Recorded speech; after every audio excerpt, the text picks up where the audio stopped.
Hey you! Welcome back to Secrets with Maeve, the space for the conversations we usually keep to ourselves. I'm Maeve. Today we're talking about something I know so many of us struggle with in silence.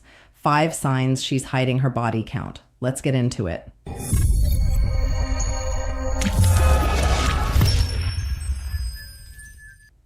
Right now, I need you to lean in for a second because what you're about to hear might make your stomach drop. There are men watching this who already feel something is off. They can't prove it. They can't explain it. And the worst part, deep down, they feel crazy for even thinking it. Stick with me until the end. Imagine a moment you're sitting next to her, maybe on the couch. She's texting. Her face looks calm, but something inside you feels wrong. Something changed. My name is Mary Smith, and I am the host of the Mindful Senior Living YouTube channel. Today, I want to speak to you with grounded psychological truth. And before we go any further, I want you to take a breath with me. If you've ever had that quiet whisper in your chest, you are not crazy. Many of the men who watch this channel are over 50. You've lived, you've loved, you've been through marriage and heartbreak. And one of the most painful experiences is the slow fade. It's feeling someone emotionally drift away while still technically being with you. It's questioning your own instincts because you don't have solid proof. Have you ever started shrinking yourself just to keep the peace? Have you ever convinced yourself you were overthinking when you knew you were underlisting to your intuition? That whisper you feel, that's not paranoia, that's pattern recognition. As a psychologist, I've sat across from thousands of men who didn't miss the signs because they were blind. They missed them because they were kind. They missed them because they believed love meant patience and trust, even when the emotional temperature kept dropping. Research shows humans are highly attuned to relational shifts. Your nervous system detects emotional withdrawal long before your conscious mind understands it. You feel it before you can name it. And when emotional loyalty begins shifting, it does not announce itself with fireworks. It whispers, it hides in tone. It hides in language. It hides in patterns. Emotional investment is finite. We all have a limited emotional budget. When attention moves somewhere new, whether that's another person or an internal shift, something else receives less. The tragedy is when it happens silently. Today, we're going to walk through 5 words that are signals. Listen with awareness because awareness is power and power restores dignity. Now, let's talk about the first word, busy. Busy is normal, but when someone is emotionally invested, they prioritize you within the time they have. Think back to the beginning of your relationship. Remember how creative she was with communication? A quick call between errands, a message just to say she was thinking about you. Even during stressful periods, there was effort. When emotional connection is strong, effort feels natural. But when emotional attention begins redirecting, availability shifts first. I'm Mary Smith, host of Mindful Senior Living. Here's a real-life example from a client I'll call Daniel. He told me, Mary, she says she's busy every day now, but she still manages to post on social media, text her friends, and attend events. I'm the only thing that seems hard to fit in. That's selective availability. Busy becomes a socially acceptable explanation for emotional withdrawal. It's the safest shield because you can't argue with it. If you question it, you risk looking needy. And many men, especially mature men, would rather suppress their needs than appear insecure. So you give space. You become more understanding. You reduce your requests. But here's what happens psychologically. Your self-esteem begins quietly eroding. You start negotiating with your own emotional standards. Let me give you something practical here. Instead of accusing, observe patterns. Ask yourself, has her availability changed suddenly or gradually? Does she initiate less? Are responses shorter? Are plans harder to solidify? Is emotional warmth decreasing along with time investment? If the answer is yes, that's about priority shift. And here's an exercise I want you to try tonight. Don't confront, don't accuse. Simply say calmly, I've noticed we've had less time to connect lately. I miss that closeness. Is everything okay between us? Notice the response. Does she reassure you warmly? Does she lean toward connection, or does she deflect, minimize, or become defensive?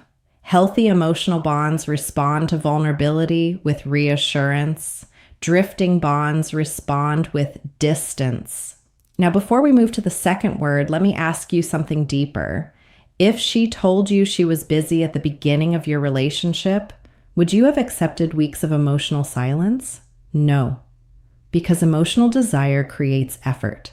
And that brings us to the second word, friend. This one is subtle. He's just a friend.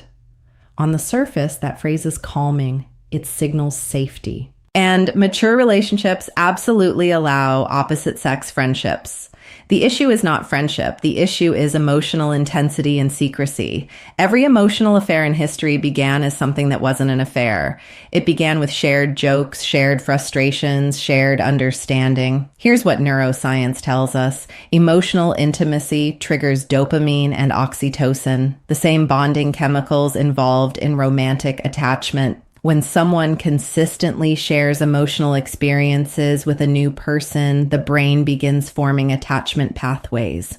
And here's the part that's uncomfortable. Emotional energy is not unlimited. When emotional investment goes elsewhere, the primary relationship feels the famine. We'll explore how to navigate this in our next segment.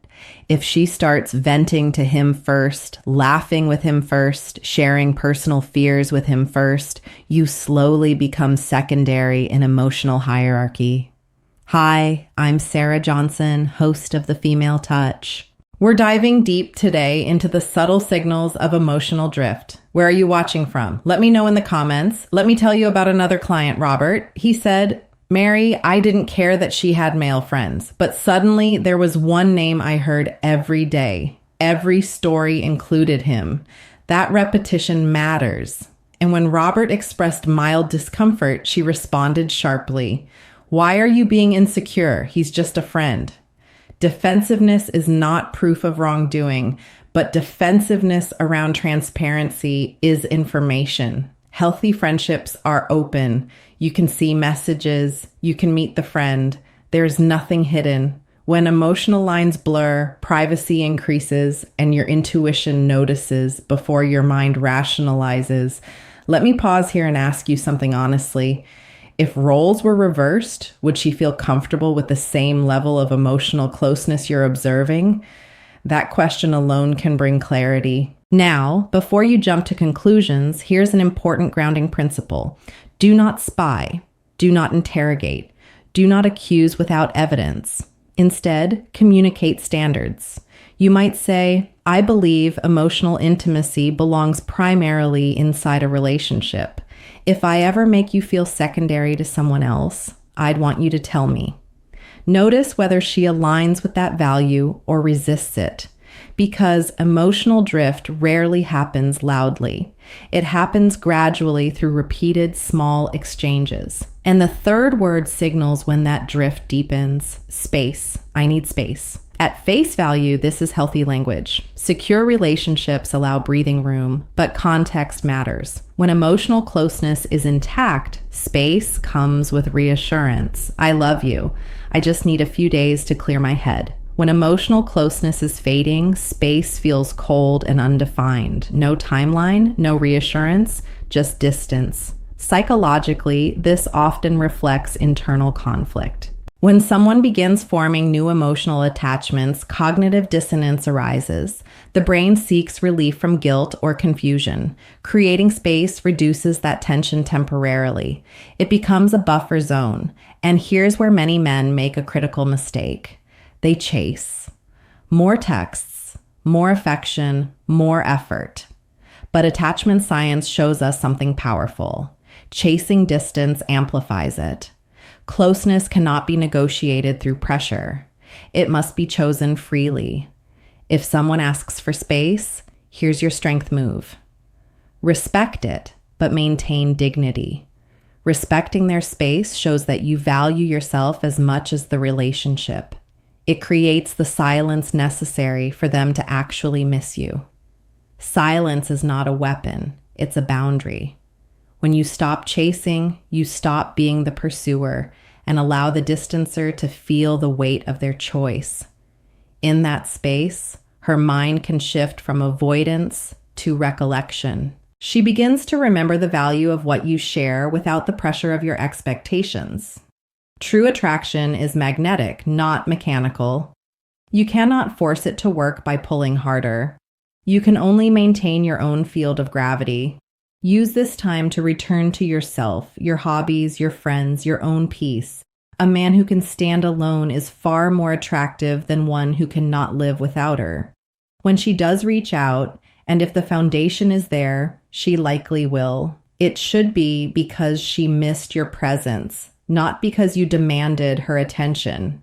This is how you rebuild, not by ignoring the drift, but by showing that your emotional stability isn't dependent on her momentary distance. If she chooses to align with your values, you'll find a deeper level of intimacy than before. If she doesn't, you've already maintained your dignity. Remember, the strongest position you can be in is knowing your own worth. Don't let fear dictate your actions in the face of drift. I understand. Take the time you need. I'm here for a healthy connection, not confusion. Then observe. I'm overwhelmed lately. Let me say something clearly before we go deeper. Stress is real. Life after 50 can be layered and complex. Careers shift, health changes, aging parents need support, adult children create new responsibilities, financial planning becomes serious, hormonal changes affect mood and energy. Women, especially in midlife and beyond, may also be navigating menopause, identity transitions, and evolving purpose. So stress is not the enemy, but here is what you must pay attention to. Direction. In a securely bonded relationship, stress usually pulls partners closer together. When life feels heavy, you instinctively move toward your safe place. You vent, you decompress, you seek comfort. If she used to lean into you during hard days, but now leans away from you, that directional shift matters. And this is where men often become deeply confused. You think, if she's stressed, I'll be more supportive. So you become more patient, more available, more accommodating. You lower your expectations. You silence your needs. You tell yourself, this is just a rough season. But weeks turn into months. And instead of closeness increasing, distance deepens. Let me explain the psychology behind this. The human brain associates relief with wherever it consistently receives emotional soothing. If she begins sharing stress with someone else first, whether that's a coworker, a friend, or even an online connection, her brain starts linking emotional relief to that person. Not because she planned to betray you, not because she woke up intending harm, but because emotional habits quietly form through repetition. She vents there, she laughs there, she feels understood there. And slowly, without dramatic intention, you shift from emotional sanctuary to emotional responsibility. Responsibilities feel heavy when excitement lives elsewhere. This is one of the hardest truths for mature men to accept. Effort does not create desire. You can become the most understanding, patient partner in the world. But if emotional excitement and novelty are forming somewhere else, increased effort alone cannot reverse it. That's not failure. That's psychology. Let me tell you about a man I'll call Thomas. Thomas told me, Mary, she says she's stressed every day. I cook dinner. I help with errands. I try to lighten her load, but she barely talks to me. She's always on her phone. She seems energized when messaging, but exhausted with me. Thomas wasn't crazy. His nervous system was detecting emotional redirection. Here's something important for you to understand. When someone is emotionally invested in you, your presence reduces their stress.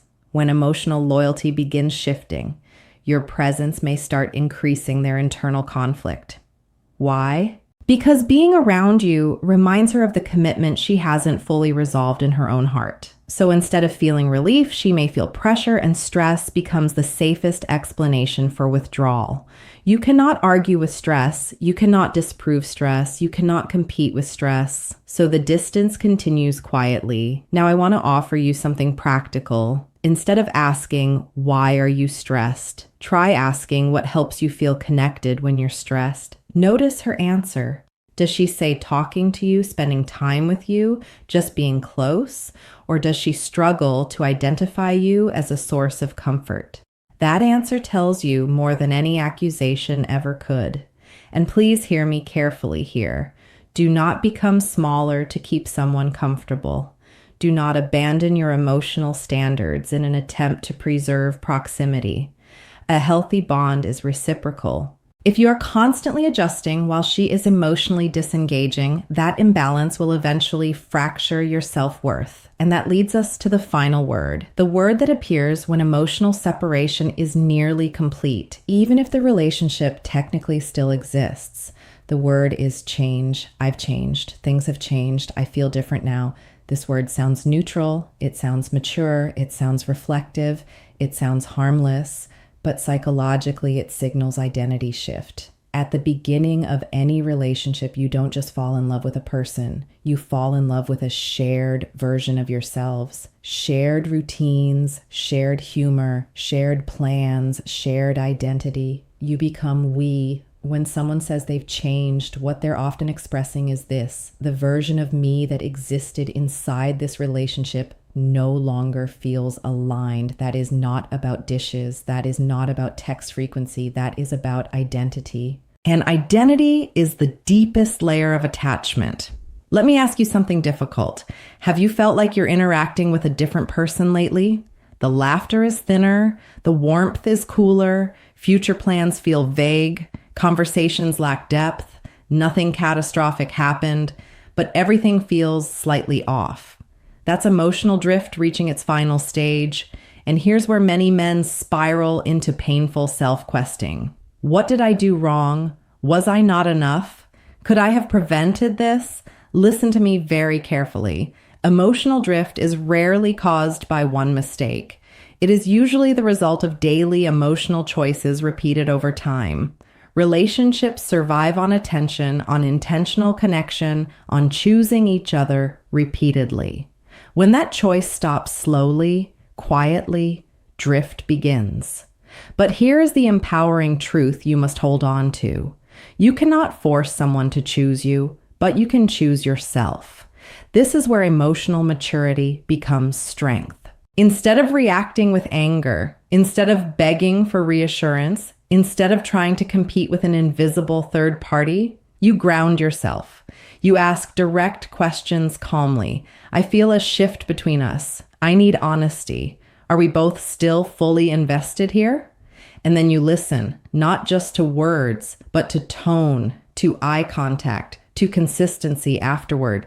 Actions reveal alignment. If she leans in, clarifies, reassures, adjusts behavior, there is still mutual choice. If she avoids, deflects, or continues distancing, that is information. And information, even painful information, protects your dignity. I want to pause and speak directly to the men over 50 watching this. At this stage of life, time is precious. Emotional energy is precious. You are not here to beg for crumbs. You are not here to compete with hidden connections. You are here for partnership, for mutual effort, for emotional presence, for shared future. If something in this conversation feels familiar, don't panic, don't explode, don't retaliate. Respond with calm clarity because calm strength unsettles confusion. Now, we're going to shift from detection to direction because recognizing emotional drift is only half the battle. The real question is this: what do you do with what you see? And before we go any further, I want to gently challenge something. Many men don't ignore their intuition because they're blind. They ignore it because they're afraid of what clarity might require.